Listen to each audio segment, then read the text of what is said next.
blasting through the depths of outer space. Hello, I'm alive. I don't know what's going on. By your command. Fascinating. God damn you all to hell! It's the Solo Sci-Fi Podcast. This is episode 73 of the Solo and Sci-Fi Podcast. I'm Mickey B, aka Co-Clud, on another show with my good friends talking about sci-fi and anything that's actually pretty good like that. This week I'm joined by author of the Timberwolf books, Mr. Tom Julian. Hello, Tom. Hello.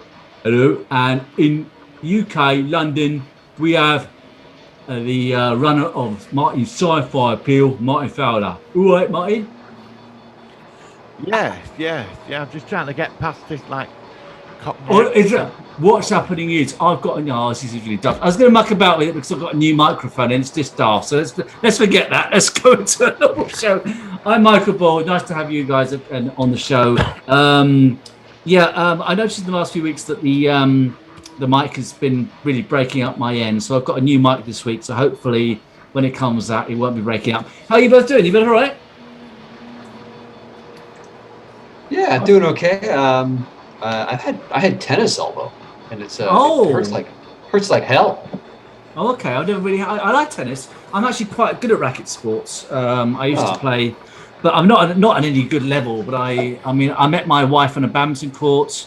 I played tennis with my son. We've even got a table tennis table. It's the only sport I quite like. Racket sports. That's the only sport I'm actually any good at. I used to like Wimbledon.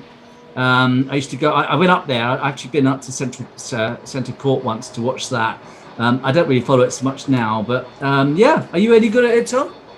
I'm aggressive and enthusiastic, but I don't know how good I am at tennis. I like to play a lot. It's great exercise. Yeah, exactly. How about you, Martin? Any interest in tennis, or is it just? Yeah, definitely on the Nintendo. Fantastic. Oh, yeah, I know what you mean. I've got this game on the Wii, and it's very good. I know exactly what you mean on the games. They're actually quite good because you can hit them like it's reality, but of course it's not. So it's quite interesting what you can do. I used to play cricket. I liked playing cricket years ago. Oh, cool. Just before we go into our show, just to say, we are, this week I've got for you two, I've made my custom-made Co-Clud smiley faces. So I've got one for both of you there. So I'm going to send them to you when we get a chance. Just a little token. So I made that. I actually made it a while ago. Obviously, it's based on my channel logo. But I'm quite new at Tinkercad, which is how you do this stuff.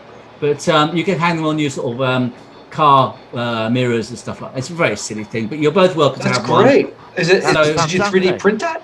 I did 3D print it. I designed it on Tinkercad. Wow. Yeah. So there you go. I like that. It's the same face on both sides. I'm quite pleased though. I made a few. I've already given some to my friends and family. But if I can have your addresses after we've done the show, then I'll be happy to send them over to you guys just to have a little token of thank you for what you've done on the show. So thank you very much. I'd like to thank you for the ident you did for my channel as well. Thank you very much. Oh, that's right. You broke up, but yeah, I did the Pearl and Dean thing. I'm glad. What was hard about it is that when he bangs the gong, the second gong is when you get the big original logo. So I had to have him banging the gong once, loop it with the fade out and fade in with the battle, but I kept the original sound. So the sound bongs twice in order, but the first when he's banging it, it's actually just repeated. Yeah. So then I could put the Martin Sci-Fi Appeal logo over it, and that's how I did it. So there we go. Bit of background stuff there, Tom, for Martin's channel. So if you haven't already checked out his channel, Martin Sci-Fi Appeal, I saw you talking about a film today which I want to see with Donald Sutherland. Clint Eastwood, what was the film called again, Martin? It's the greatest film ever made, Kelly's Heroes. Oh, I love that movie. Thank you. I've not seen it. Love it. I want to see that. I mean, it's science fiction. It is the greatest film in the world. Yeah, okay. Well, I'm going to give that a watch. 100 times. Donald Sutherland as Oddball, he just makes that film. So, and the Clint Eastwood scene when they walk down that street and Oddball comes out of that door. So what do you... What is before I see it? What is it that you like about it? Is it just well written, it's good characterization, or It's a man film, and there's none of this like stuff in it. You know, like today, it's a man film, and they're on the front lines and they go rob a bank in like behind enemy lines, and there's these great little like nuances of comedies, like there's this German guy in a tiger tank, and they can't get past him because he's protecting the bank. And when they tell him that the $16 million in there, it's like everything he believes in just goes down the top. The greed on his face. Oh, it's great. It's a great movie. It's a great. It's a little counterculture, you know, to the. Yes. It's definitely like a manly film, as Martin said, but it's not like you know, the good guys are really, you know, their objective is to rob a bank and to close a World War II. It reminded me a little bit of that movie. Was that George Clooney movie where they're trying to rob the bank in Iraq? Yeah, Three Kings or something. Yeah. I don't see that either. Little of that. It's quirky, weird. You know, definitely real danger, but it's a fantastic movie. All right. So many I'll give it a people watch. at their you know, it's got Clint Eastwood, Telly Savalas, Don Rickles, Carol O'Connor, Donald's, everybody's in it, and it's hilarious too. There's like one great scene where they forget to put the real ammunition in, and they're up against these tanks, and they keep hitting them with these big giant paintballs or something. It's just really, really funny. Yeah. I love it. Well, I like Telly Savalas. I saw he was in Capricorn 1 in a small role as this airplane pilot, and he was hilarious in that. And of course, Donald Sutherland was in one of my all-time favorite films of forever, which is Invasion of the Body Snatchers, the '78 version. So yeah, if those two actors are in that, then I'm in. I'll shut it out. And it's like a who's who of tough guys from the '70s. You're not going to get a film like that anymore. Yeah, it's a classic. Can I just thank Trek Fan for sharing all my videos? I'd like to thank him as well. He's very supportive. He's often sending me links and messages. Trek Fan. We won't give his full name out without his permission, but he knows who he is. So Trek Fan, thank you very much. Thank you very much. Brilliant. Okay, guys. Right, are we ready for this focus of the week? An interesting one. Are we ready? Yes. All right. Here's the jingle. Let's go for the jingle. Here we go. It's the Solar Sci-Fi focus of the week.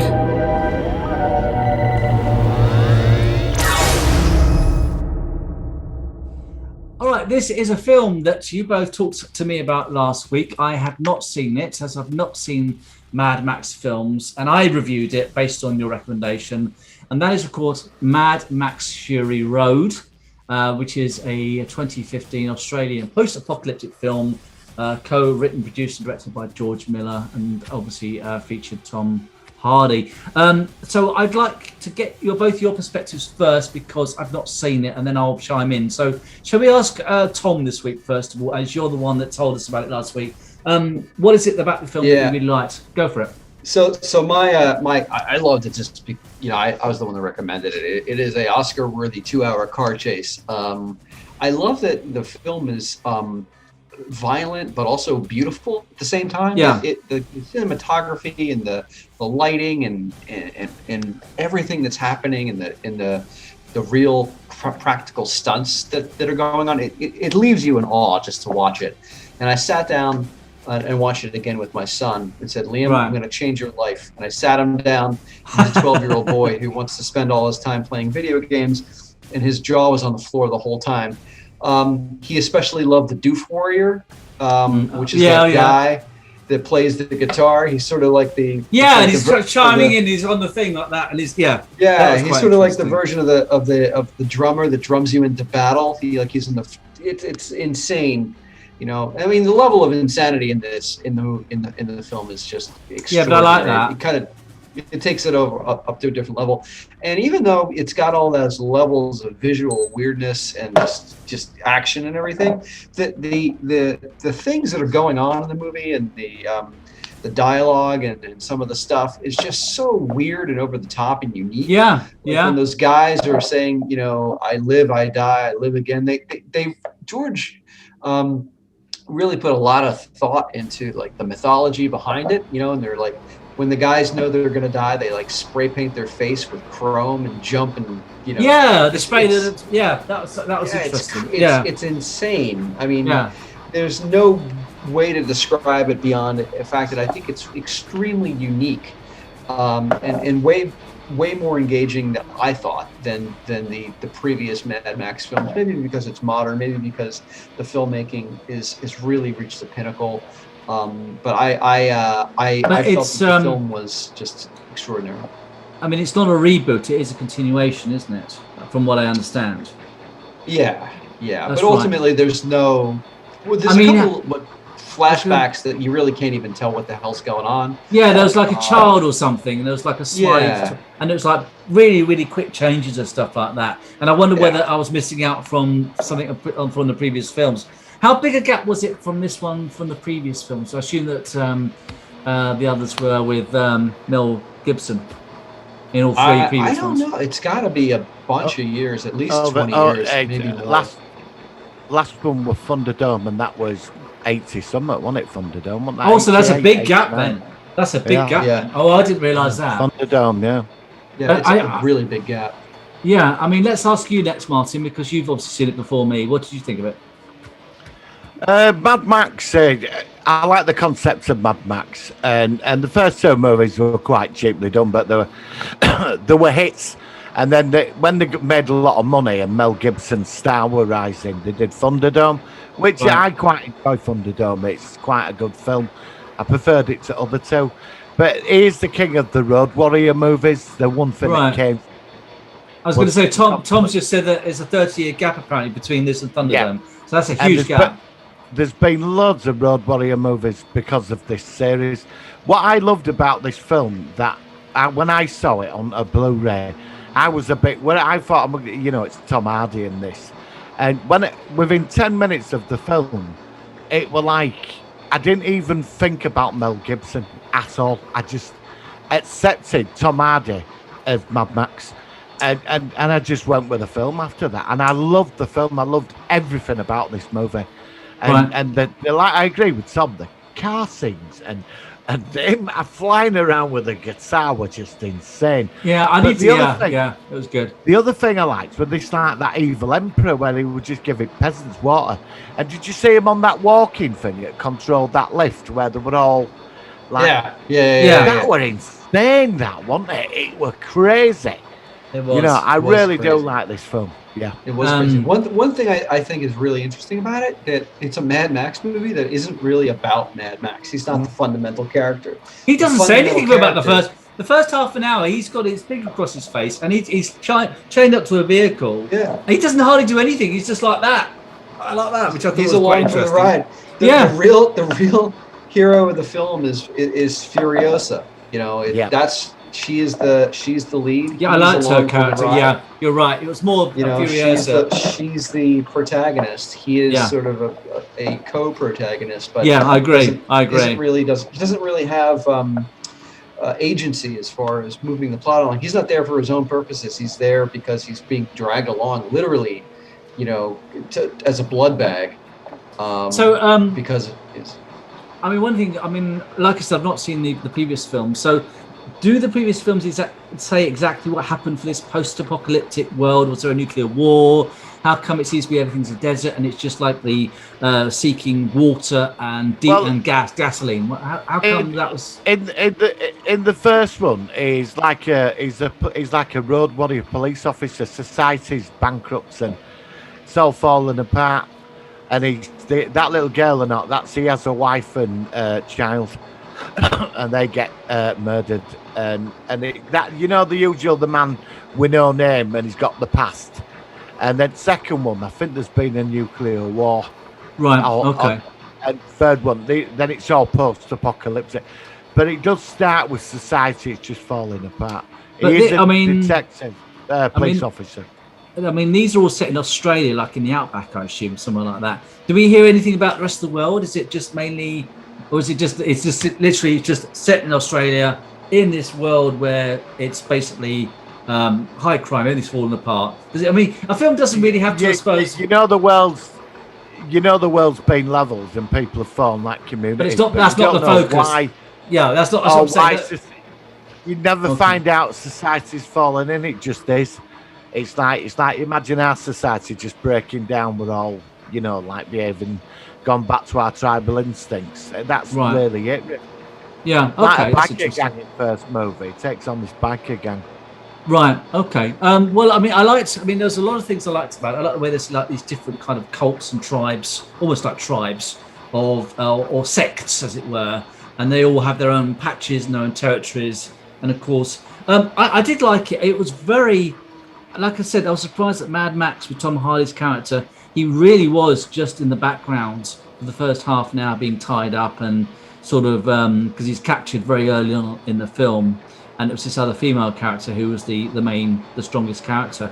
But there was some very bizarre imagery. I mean, they had like all these very young brides, who a lot of them were like 16 or 15, quite young, in the main lorry, being sort of I don't know what they're called, just not queens, but they're the wives of the leader, weren't they, with a mask on and stuff like that. And then one of them dies. I liked. I mean, there's a lot to take in because it's very, very fast paced. And I did feel as I watched it, even though I think you both said that it's quite standalone, I did feel that in some ways I wish I'd seen the other films as a more of a basis of reference of how it compares, especially as Tom said that there's a big gap between the last one, Thunderdome. I did like it though. I like the fact it was very action packed. It was, it was a fun ride. It was a fun ride, literally. I liked it. It was good. I like kind of car chase films kind of thing, where it's always moving, and it hardly stopped. It hardly stopped. But it's, like I said, very bizarre imagery. Like there's one scene where the leader has got this milk, which is breast milk from women and stuff like that. Oh, okay, that was a bit odd. Some odd stuff. Going back to the guy playing the guitar on the music and stuff. But I thought it was a good film. I'm glad I saw it. I think it's a film that I'd like to see again, because a lot happens in that 2 hours, and it's a whole different world. And I don't know about you guys, but with most things I watch for the first time, I kind of like to take it in and then think about what it was, and then sometimes watch it again for a different perspective. But I did think it was good. But have you guys seen it a lot of times, or have you just seen it once, or is it a big sort of popular film for both of you? I've seen it. I think I've only seen it. Sorry, go ahead, Martin. I've seen it just once. It's one of them films I think I could just watch it once. I might give it another go, but when I first saw it, I was a bit apprehensive for seeing it actually, and then I picked it up and I watched it, and I was just blown away. Right. I really was. I was surprised of where they took this. I think the premise for this film is totally insane. I really do. Yeah. They took a risk with something. I think they did a great job, and I'm surprised they haven't made a sequel to this yet. That must have been made 4-5 years ago. 2015. Yeah, 2015. Yeah. It's a 6-year-old movie now. Yeah. And there's been no sequel. No. So how about you, Tom? I mean, like I said, is it one of your favorites, or? It instantly, as soon as I was seeing it, I think halfway into the movie, I was saying this is one of my all-time favorite things. Even halfway through it, I was like, this is fantastic. There's no comparison to this. I get that. But I mean, I've seen it. I haven't watched it a lot. I think I've seen it 2 or 3 times at the most. Once in the theater, maybe once here, and like off and on, like a little bit at a time. And then I sat down with my son and we rewatched the whole thing, and it was just amazing to see it through somebody else's eyes. About how. I mean, I'm going to try to get my son to watch it. My son's only a year older than your son, so I'll have to ask him if he wants to try it out as well. I try to get him. He's a big Star Wars fan. He's not a Star Trek fan, so I've tried, but he just doesn't get Star Trek at all. He says that I used to try and get him to watch it when he was very young, and it's like he's just no. But I was going to say, it was a very, very good film. But did it do well in the box office? Do we know whether it was quite a successful film? I think it was. There is sequel. There is a potential plan for a sequel or prequel, actually, called. A prequel. Okay. Furiosa, about the Charlize Theron character. I don't think she would be playing it. They cast Anna Taylor-Green. What is her last name? Anna Taylor-Joy. What's her name? Apparently, Anya Taylor-Joy. apparently, Charlize Theron, she didn't get on with Tom Hardy. Apparently, Oh, really? I didn't know that. Okay. yeah. Didn't know I that. remember there were quite a bit of news about it at the time. I remember reading bits that they just didn't get on. But they were meant to be making a sequel with character Fiona also. Then there was rumours of that they were going to make a film about her. You know, it was 6 years ago. Nothing came of it. It's strange, isn't it? Sometimes. Yeah. Go on, Tom.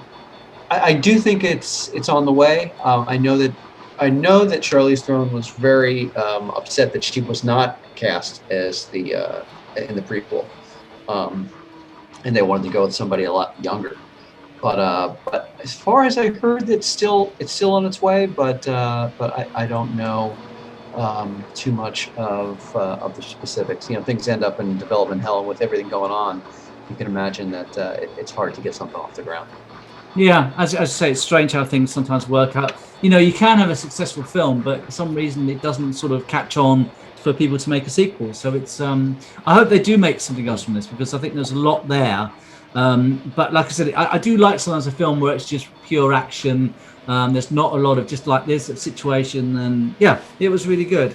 So any other sort of similar films you'd recommend, which you would like, if you like this film? One thing I do want to mention that you just said that it was a pure action movie, but it was surprisingly a well-developed world with all the things going on in it, that they managed to build the world and do it with a background of explosions and car chases at the same time. Was really, really, really skillful. I felt, because if you think about it, most of the movie is within moving vehicles. That's right. It's not like, you know what I mean? Much more than half of it, at least 3/4 of the movie, they're in trucks that are moving, or cars, or whatever. And during that period, during that, they're building the world around it, whether it's the ideas of the weird theology that those war boys have, or whatever, and their allegiance to Joe and all this kind of stuff. It was done so well as far as putting it all together. Yeah, absolutely. So any other films you recommend, like similar to this, or do you think it's unique in either of you? I'm trying to think of other films that I've seen. Like I said, I like films where vehicles are prominent. Examples for me are films like, these are older films, like Christine, The Car was another one, and of course Duel, which I mentioned last week. But there are a lot of road movies. Don't forget Killdozer. Yeah, Killdozer. Oh God. Maximum Overdrive. Yeah, superb film. Yeah, it is interesting, isn't it? So it's for car fans. There's a film I'm dying to see. It's not about cars though. But the idea of a man kind of like pushed. There's a movie called Nobody, which just came out like a couple of weeks ago. It's by the guy that did John Wick. It's sort of the same kind of concept. I like John Wick. John Wick was very good. I've not seen John Wick yet. No, it's very good. Keanu Reeves. It's very good. I only saw it last year for the first time. They made about 2 or 3 sequels, of which I've not seen. Right. But the first John Wick is very good. Highly recommended. Do you like it? I'll check these out there. I'll check them out. Yeah, those flip the script as from like there being an action movie that's occasional action to being a movie that's all action with occasional dialogue, which is really cool. Another movie that sort of fits the mold of just nothing but action. A Black Hawk Down to me is one of those sort of historical war movie, but it is very much like there's nothing but the action going on. And then there was a movie that came out actually last year starring Clint Eastwood's son called Outpost, which is set in Afghanistan. And these are typical war movies, but from the perspective of a visceral thrill. And feeling like bullets are whizzing by your head. Those two films really kind of you might consider those to be a triple feature of that kind of thing. Yeah. Any other comments about it then, Martin? Like I said, now we've seen it. I like post-apocalyptic movies. You know, because Mad Max, this series did open the doorway to loads of these in the 80s, like Cyborg with Van Damme. You know, there was one with John. There was a film with Don Johnson's now a cult movie, where he's got a telepathic dog and they're in a post-apocalyptic future. Yeah. Do these like seriously? Don Johnson's about 20, and it's a cult classic. Now I forgot what it's called, but he's like a scavenger. Another film which I'd love to review. I don't know if you agree with this, but have you seen Kevin Costner's The Postman? I've got it. I've not seen it. I have not seen it. I do recommend should watch it. It is a fantastic film. It's set in a post-apocalyptic future. And I don't want to give you any spoilers. It's a epic watch. All right. It's like 3.5 hours long, but it goes somewhere. I love The Postman. It's an awesome movie. But like the Mad Max thing, though, what we've watched is so much faster. I mean, it's non-stop. But like the Postman, I mean, there's another more story with it, more background. Another apocalyptic film, which is actually the opposite end of the scale, is Waterworld. Have you guys seen Waterworld? You must have seen Waterworld. Oh, yeah, I've seen it. But that was all I remember. It was very, very slow. It was a very interesting concept where it was almost like, again, it was like scavenging, but they're all on the sea. There was no land mass. But I remember it was incredibly slow paced. So for me, that's like I said, it's a similar premise, but of course it's based on water rather than dry land, but in the scavenging. But Waterworld, it just seemed to go on forever. I mean, this film I just saw, it was really fast paced. I agree with you there. Waterworld, right? One of the biggest box office flops in history with that. Yeah, I remember I remember a lot of money got pumped into it, and it really did fail badly. Wasn't Dennis Hopper in that? He wasn't. Was? He was he? Was the Morton Joe character. Yeah. The thing that had me laughing in that when I rented it out on video is when they got the oars out on an oil tanker. They got oars out and started an oil tanker. All right, Martin, you're really breaking up at the moment. Tom, can you hear Martin? All right, yes. Was he? He had a great joke there, but I didn't hear it. Yeah, all right, when Dennis Hopper gets the oil tanker moving and they get oars out on an oil tanker, they got these big oars that come out and they're rowing an oil tanker across the ocean. Oh yeah, that was hilarious. That was a really good moment. It was good moment. I think my and this isn't sci-fi, and I keep mentioning it because I love this film so much, but my favorite car chase film, which isn't sci-fi, is of course I just love it. I've seen it so many times, which is Dennis Hopper.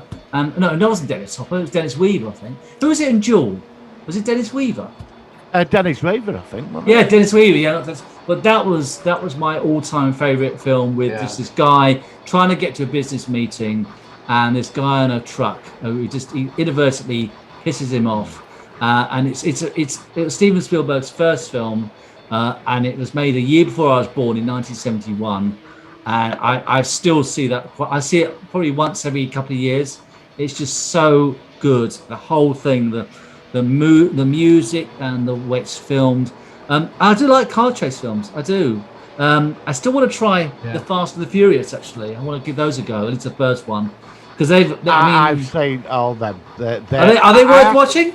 Are they worth watching? Yeah, for the sheer entertainment, because they've now gone completely down the science fiction path. Oh, okay. So they're going bananas. One of them I saw, a nuclear submarine was chasing the cars across the lake. Like, I'm not making it up. So we could feature one. We could then feature one on the podcast at some point. Because by this time you've got a super villain in it who will dominate. It's just don't take these films seriously. It's over hyper machismo bullshit. But they're great fun to watch. Apart from the next one, they're doing one that's going to be set in space or something. I haven't seen them, but it's one of those things that I might just have to break down and watch them all. Yeah, that's how I feel. Yeah. Saturday night in. If you're in Saturday night, put your feet up and bang one on. Yeah. You know, they're good fun. Just that's what they are. Yeah, A good, I don't mind that. A great car chase movie is called. Ever seen the movie called Baby Driver? No. Baby No, Driver, that's a good one. That's a really, really good one. Edgar Wright made that movie. He's just a genius. Oh, really? Edgar Wright? Yeah. Okay. Who's in that one? Anybody famous in that film? Yeah, a lot of people. So it's got what's his name is in that? Oh God, Ansel Elgort, John Hamm, Lily James. A bunch of people are in that one. Directed by Jamie Foxx, Kevin Spacey. It's a pretty interesting flick. It's almost a musical, because it's car chases choreographed to the music that's playing at the time. It's really interesting. Okay. Highly suggest it. It's a fun film that really moves quickly. I thought it was really neat. Nice one of the best car chase sequences I've ever seen is The Italian Job with Michael Caine. Oh yeah, that's a good With film. Yeah, that's Yeah. really good. Did that get remade quite recently? The Italian Job. I think so with Donald Sutherland. Oh, was it back to Donald From Sutherland Ice House. again? Oh, I'm not sure. I know it got remade He played Richie. I think they made two of them. because they featured them on the minis, didn't they? And of course, the original Italian Job had the original minis. So that's how I remember that. So, well, listen, guys, thank you for reviewing that. I think we've just about covered it. Yeah. I did enjoy it. Thank you, Tom, for suggesting it. And that's what I like about this show. We're sort of learning films together to share and discuss. Yeah, I think it definitely was worth the watch. And thanks again, guys, for recommending it. At that point, I think we shall go. Well, I've got a bit of news, so we'll do into it. Let's go into the jingle and see how it goes from there. So the Sci-Fi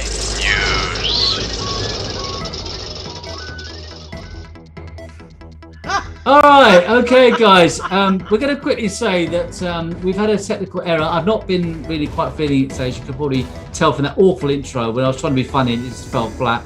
And unfortunately, Tom is now gone. So we'll just very quickly say that we didn't have a lot of news. A couple of things about Star Wars coming up, potential new Han Solo film. There's a new version of Hitchhiker's Guide to the Galaxy, which might be interesting. We talked about a few things. So, sorry, Martin, I know you're still there with me, but I messed up, mate. What do you say about that? I messed up. It's a blooper. You mean you fucked up? Yeah, but that's true. We did, basically. So Tom has gone on his way, but we did have a ton of news. I mean, again, it's still quite quiet. But it's one thing we did forget. As punishment for this. Oh, you God. have to sit in your house tonight and listen to him to the Stargate song all night long on repeat. I'm not putting that on this show. I'm not going to put it on this week again.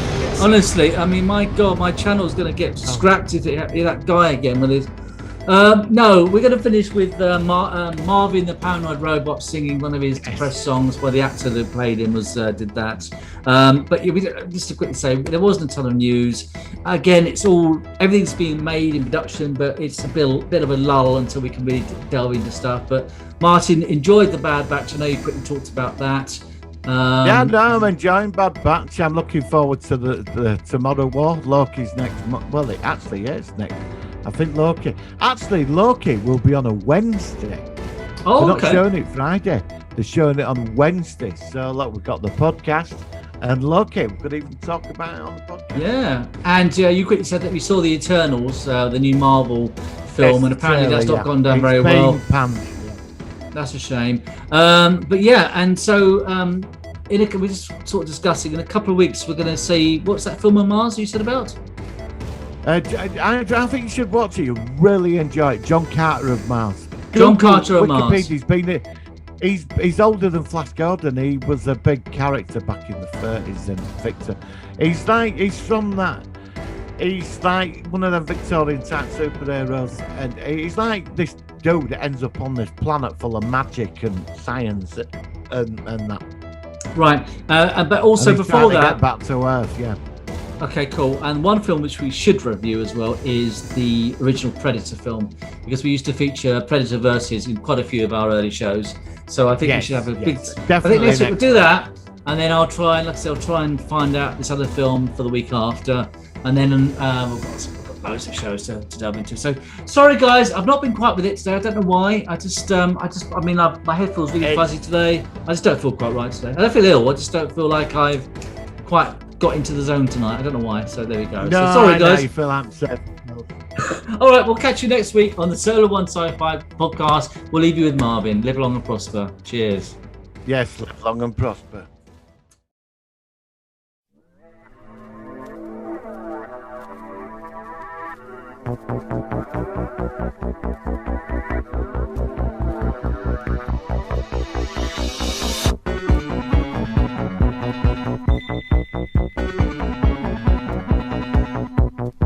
I'm just a robot and I know my place. A metal servant to the human race. I work my can off trying to satisfy. I know they'll disconnect me by and by.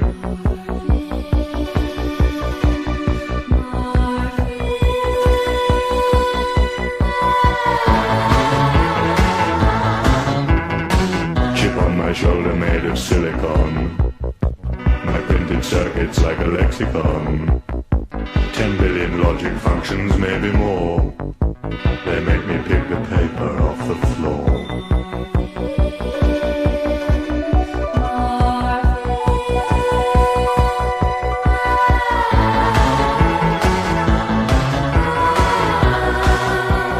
Solitary, solenoid, terminally paranoid Marvin. Know what really makes me mad? They clean me with a Brillo pad. A car wash wouldn't be so bad.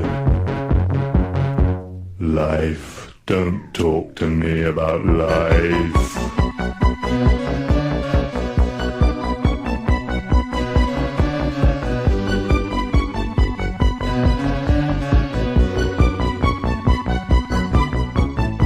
I'm so depressed I could expectorate. My moving parts are in a solid state.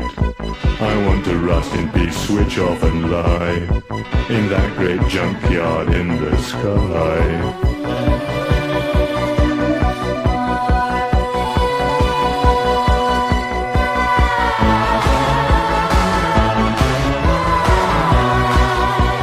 Solitary, solenoid, terminally paranoid Marvin. Nothing left to be enjoyed, every diode rheumatoid Marvin. Outer alloy, inner void Marvin. Happiness has been destroyed.